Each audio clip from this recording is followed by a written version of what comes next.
the results that I'll tell you about in just a minute to significantly change because we haven't sampled some special population someplace. And my opinion is that no, the standard conclusions that we have with mitochondrial DNA will not change. And we also need to look at the size of the sample. Has it been adequate to answer the questions that we're trying to do?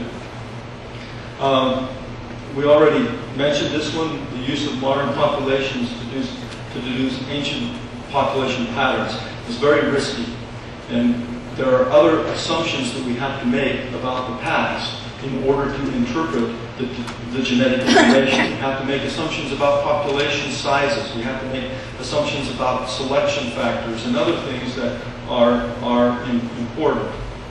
But this is an important question that as far as we are concerned here, is have we identified any evidence of DNA, any DNA evidence of Lehites or Mulekites or Jaredites or any other Matarivites in the Americas that may have derived from the Middle East? But I have a very serious question about that relates to this population structure. What did the genes of Lehi look like? And how do we find out today what the genes of Lehi look like? And that's a very, I think it's a valid question to ask. Second is, who would you compare them with in living populations today? Where would you go to make the comparison? Would you go to modern day Israel today?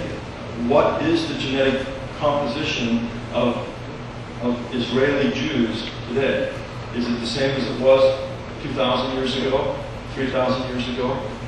I would argue that it's not. In just a minute, I'll show you some of that. Do we understand the population dynamics? What kind of selection factors have been involved? What do we know happened to the Native Americans when there was European contact? The reduction in size, I think we're going to hear something about that later on in the conference, and the dynamics of what the demographics of the population of America and what's happened to it, the huge bottlenecks that have happened, the selection factors that have been involved. Genes don't necessarily stand alone.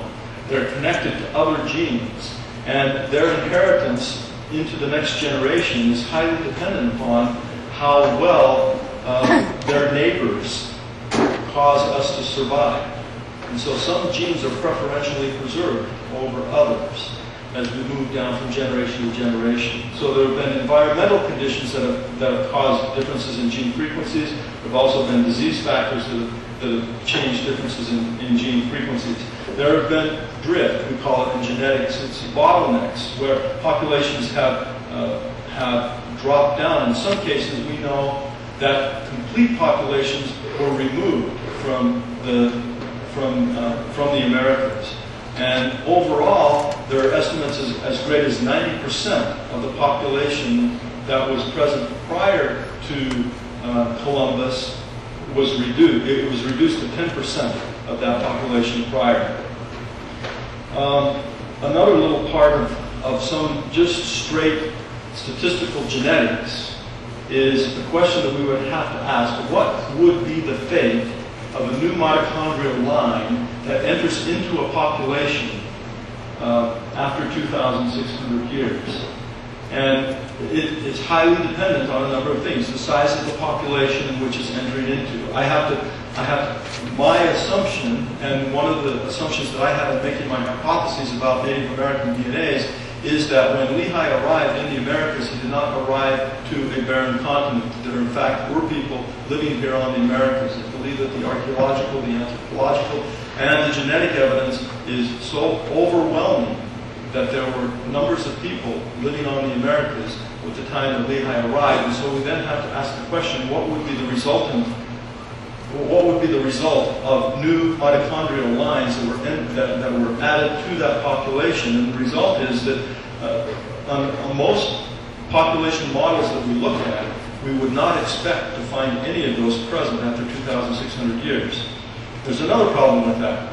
How much of Lehi's DNA, how much of Lehi's mitochondrial DNA would you expect to see in Native Americans? That's a trick question. You should know the answer because we just talked about it. 0, right? It would be, how do you say her name, John? Saria? Soraya? Okay. Okay, you got that? Okay. Is that true? Why? Why is that true? Who were Sarai's children? Egyptians, isn't she?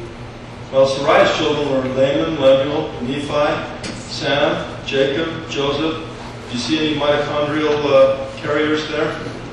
No. Although 2 Nephi chapter 5, Nephi mentions his sisters.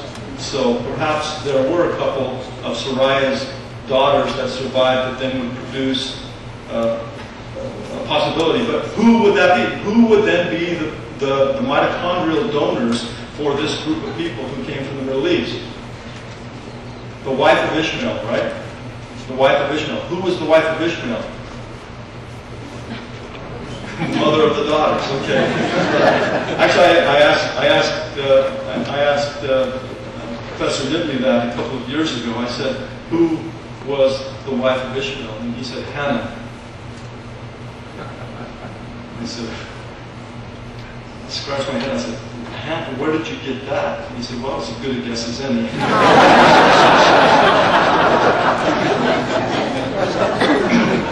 So in reality, one of the questions that we have to ask is, what would we expect to see? Okay, so how can we know whether or not we have native or Lehite DNA in Native Americans if we're not exactly sure what it is that we're supposed to be looking for, or if we could recognize it when we saw it?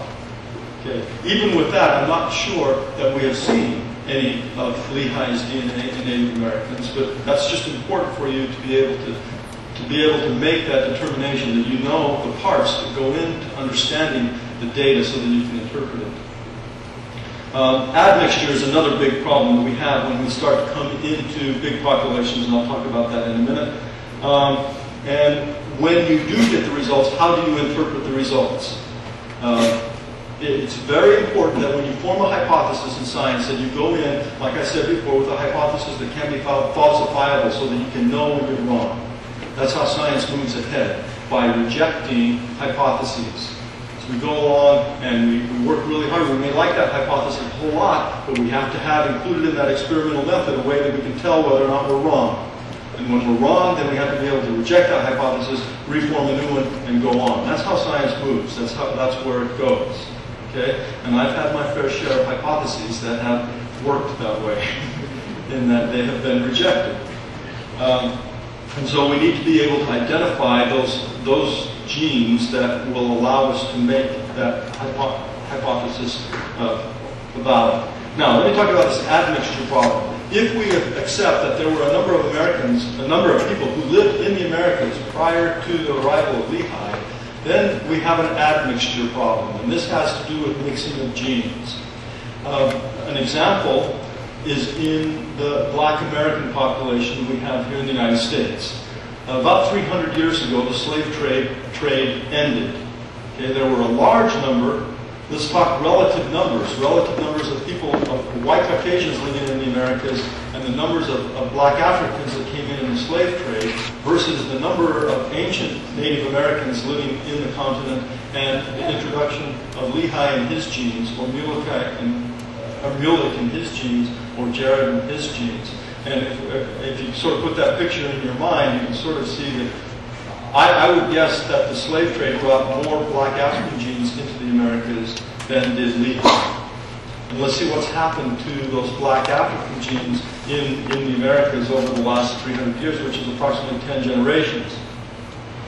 Right now, on average, an African American carries 30% of his genes have Caucasian origins.